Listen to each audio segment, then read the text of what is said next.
ನನ್ಗೆ ಯಾರು ನನ್ನ ರಚನಾ ಅಂತ ಹೆಚ್ಚಾಗಿ ಕರೆಯೋದೇ ಇಲ್ಲ. ಡೆವಿಲ್ ಕ್ವೀನ್ ಅಂತಾನೆ ಅದು ಸ್ಟಾಂಪ್ ಹೊಡೆದು ಬಿಟ್ಟಿದ್ದಾರೆ ಇವಾಗ. ಅದು ಎಲ್ಲೇ ಹೋದ್ರು ಡೆವಿಲ್ ಕ್ವೀನ್. ಸೊ ಹಂಗೆ ಆಗ್ಬಿಟ್ಟಿದೆ. ಸೊ ಆ ಪ್ರೀತಿಗೆ ಐ ಥಿಂಕ್ ನಾನು ಉಸಿರಿರೋವರೆಗೂ ನಾನು ಚಿರಋಣಿ ಸರ್. ಹ್ಯಾಪಿ.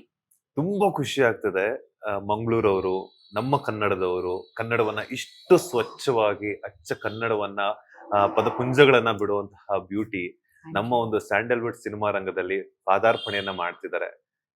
ಸೊ ಎಷ್ಟು ಖುಷಿ ಆಗ್ತಿದೆ. ಅಂಥದ್ರಲ್ಲೂ ಕೂಡ ಒಬ್ಬ ಮೇರು ನಟ, ಸ್ಯಾಂಡಲ್ವುಡ್ ನಲ್ಲಿ ಬಾಕ್ಸ್ ಆಫೀಸ್ ಸುಲ್ತಾನ್ ಅಂತಂದ್ರೆ, ಬಾಕ್ಸ್ ಆಫೀಸ್ ಕಿಂಗ್ ಅಂತಂದ್ರೆ ನಮ್ಮ ಚಾಲೆಂಜಿಂಗ್ ಸ್ಟಾರ್ ದರ್ಶನ್ ಅವರು ಸಿನಿಮಾದಲ್ಲಿ ಎಂಟ್ರಿ ಕೊಟ್ಟಿರುವಂತಹ ಹೀರೋಯಿನ್ಸ್ ಎಲ್ಲಾನು ಇವತ್ತು ಟಾಪ್ ರೇಂಜ್ ಅಲ್ಲಿ ಇದ್ದಾರೆ. ಭಾಷೆಗಳಲ್ಲೆಲ್ಲ ಕೂಡ ಮಿಂಚ್ತಾ ಇದ್ದಾರೆ.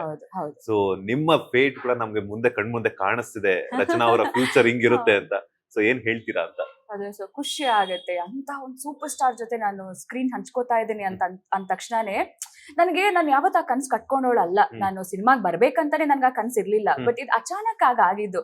ಸೊ ಅದ್ ಹಂಗಾದಾಗ್ಲೂ ಕೂಡ ಅಂತ ಒಂದು star, is a massive star, ಅಂತ ಮ್ಯಾಸಿವ್ ಫ್ಯಾನ್ ಬೇಸ್ ಇರುವಂತ ಸ್ಟಾರ್ ಅವರು, ಸೂಪರ್ ಸ್ಟಾರ್. ಸೊ ಅವ್ರ ಜೊತೆ ನನ್ಗೆ ಅವಕಾಶ ಸಿಕ್ತಿದೆ ಅಂದ ತಕ್ಷಣ ಇನ್ನ ನಾನು ಆ ಕನ್ಸಿಂದ ಸಂಪೂರ್ಣವಾಗಿ ಆಚೆ ಬಂದಿಲ್ಲ. ನನಗೆ ನಾನು ಇದೆಲ್ಲ ಮುಗಿಸಿದ ತಕ್ಷಣ ನನ್ನ ರೂಮಿಗೆ ಹೋಗಿ ಯೋಚನೆ ಮಾಡಿ, ನಿಜವಾಗ್ಲೂ ಹಿಂಗೆಲ್ಲ ಆಗ್ತಾ ಇದೆಯಾ ಅಂದ್ರೆ ಆ ಕಾಮೆಂಟ್ಸ್ ಆಗ್ಲಿ, ಜನ ಕೊಡ್ತಿರೋ ಆ ತೋರಿಸ್ತಿರೋ ಪ್ರೀತಿ ಆಗ್ಲಿ, ಅದನ್ನೆಲ್ಲ ನೋಡಿದಾಗ ನಿಜವಾಗ್ಲೂ ಆಗ್ತಾ ಇದೆಯಾ, ಖಂಡಿತವಾಗ್ಲೂ ಹಿಂಗೆ ನಿಜ ಆಗ್ತಾ ಇದೆಯಾ ಅಂತ ನನ್ನೇ ಕನ್ನಡಿಲಿ ನೋಡ್ಕೊಂಡು ಅಂದ್ರೆ ಮನೆ ಹೋದ ತಕ್ಷಣ ನಾನು ರೂಮಲ್ಲಿ ಕುತ್ಕೊಂಡು ಯೋಚನೆ ಮಾಡೋಳು.